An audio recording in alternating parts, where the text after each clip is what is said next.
Hey guys, how's it going? My name is of course Catmanager and welcome back to another new 7 Days to Die news video on my channel. Today a huge new 7 Days to Die update has been released for not only PC players but also players on both PlayStation 5 and Xbox Series S/X platforms. So with that in mind, I thought I'd take a minute to give you guys a quick rundown on everything that was released and also tell you why you might not be able to download this update just quite yet, so let's just jump straight into it. So first I want to make you aware that if you are a player who either plays on Xbox Series S or X, or even someone who plays 7 Days to Die via the Microsoft Store, don't worry if you're not able to actually download this update quite yet or can't see it available. Now this is because earlier on when the Fun Pimps announced that the version 1.2 update actually was rolling out, they said this. Today the V1.2 crossplay patch will be available on every platform. Players on Xbox, PlayStation and PC can now enjoy cross-platform gameplay. However, please note the Xbox and Microsoft PC Store versions are taking a little longer than expected to pass certification. In regards to this, they also mentioned in their patch notes that, "We don't expect any issues and hope to release them as soon as possible. Thank you for your understanding. We're excited for everyone to jump into the update soon." So again, just to reiterate, if you're an Xbox player or someone who plays 7 Days to Die via the Microsoft Store, be aware that this update will likely take a little bit longer to roll out to you, but you should hopefully get it soon. I'm going to say probably within a few hours to maybe even a day at most. Now before moving on to no doubt what you're all here for, which is undoubtedly the version 1.2 patch notes, and my god there is a lot to cover, I wanted to let you all know what the Fun Pimps had to say regarding existing save games on this new update. They said, "We always encourage a new save with every update, but we don't expect any issues continuing older save games." They also mentioned that enabling crossplay for older save games should be safe as well. So in case any of you are worried about crossplay maybe breaking your worlds or even this update in general,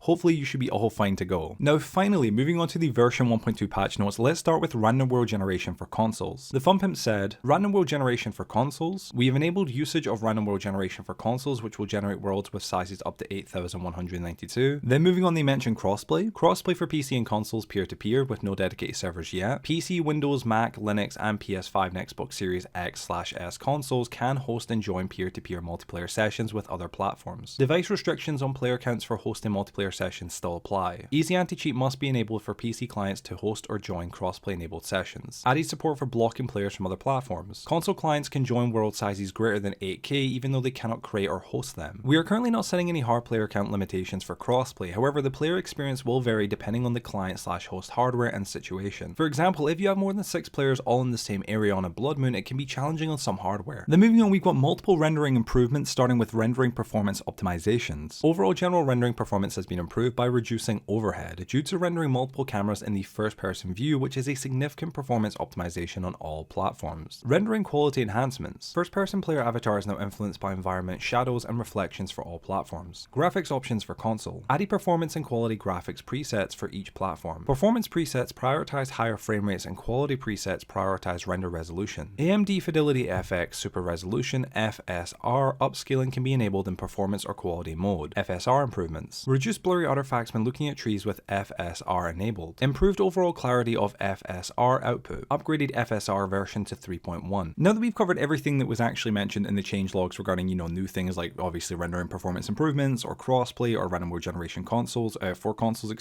let's move on to everything that was actually added in this version 1.2 update. First, we've got cross-platform block lists. Implement a console performance/quality graphics modes selectable through the video options UI. New vulture model, new rabbit model, new chicken model. Biome spawner delays have a 10% random variation. CRT TV emergency broadcast sound enables with light. Sleeper volumes reset the available spawn points when finding one if they have all been used. Deco manager tree grouping with async loading and work spread out more evenly. Additional flame prefabs to burning zombies. SFX for nerd outfit extra crafting skill point perk. Blood Moon Party maximum active enemy count with increased game stage scaling based on the full count. Then moving on, we've got everything that was changed in version 1.2. Revised first person rendering to use a single camera. Disabled the old resolution scaling and enabled FSR and performance mode on all console platforms. Enable random world generation menu items for console. Allow opening of chat window when communication blocked. Implement show user profile for PS5. Optimized entity effect groups by removing duplicate setters for ancestors. Improve biome entity spawners to run timers independently of counts and better track counts so they can't spawn over the limit. Rebalance biome entity spawner counts and delays. Remove sleeper spawning at furthest position ground check if using min script. Improved active sleeper despawning rules to allow more distance and time. Optimized material cleanup. Optimized object pooling and containers. Optimized chunk wall volume containers. Video brightness setting darkens interiors at night when set below 50%. Decrease darkest range of moonlight slightly. Helmet light mod to have less range. Optimize find in children. Optimize entity spawning model type lookup. Updated screamer sounds. Solar cells can no longer be scrapped. Grace is no longer zombie food. Optimize vehicles to not use container object. Increase Blood Moon party distance to add players. Then moving on, we've got lastly all the bug fixes from version 1.2. Now I used to read out every single bug fix when I used to do these kind of videos, but I'm no longer going to be doing that because it was a little bit boring and a little bit dull, because a lot of the things that you're seeing right here right now, and I'll have them just scrolling down,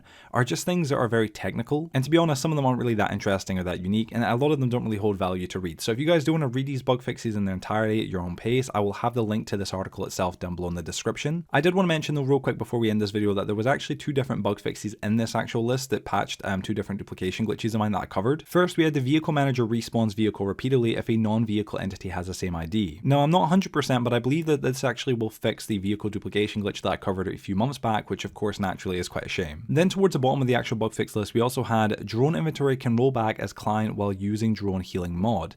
Now this itself actually fixes the drone duplication glitch that I covered as well, again a few months back, and again it's a bit of a shame naturally. But yeah, so far from what I can see from the bug fix list, there was actually two different duplication glitches patched. So if you do use these duplication glitches or have tried using them since this update came out and they're not working, this is why. So yeah, wow, this is a massive update that, although it does patch a few of my favorite duplication glitches, I'm still very happy to see, especially because of crossplay. I will say as well real quick that although this is a bit of a shame because this update was actually supposed to be version 2.0, that I know many of us were actually hoping it would be, regardless, it's still awesome that the Fun Pips managed to get not only random world generation for consoles out before Christmas, but also crossplay. And although it is a bit of a shame that we're gonna have to wait a few extra months for the actual version 2.0 update to be released, I'm hoping that when it does get released, it'll bring even more fixes and improvements to the game, with obviously of course new features as well. But yeah, ladies and gentlemen, with that all being said, that is the end of this video. I want to say thank you all so much for watching it. If you did go and enjoy it, please be sure to share it with your friends, drop it a like, and let me know your thoughts down below on the news that I covered today. Also, I'm sure it goes without saying, but please be sure to subscribe and turn the notification bell to stay notified for when I release any other 7 Days to Die news content on the channel. And then guys, thank you all so much for watching, and hopefully I'll see you in the next video.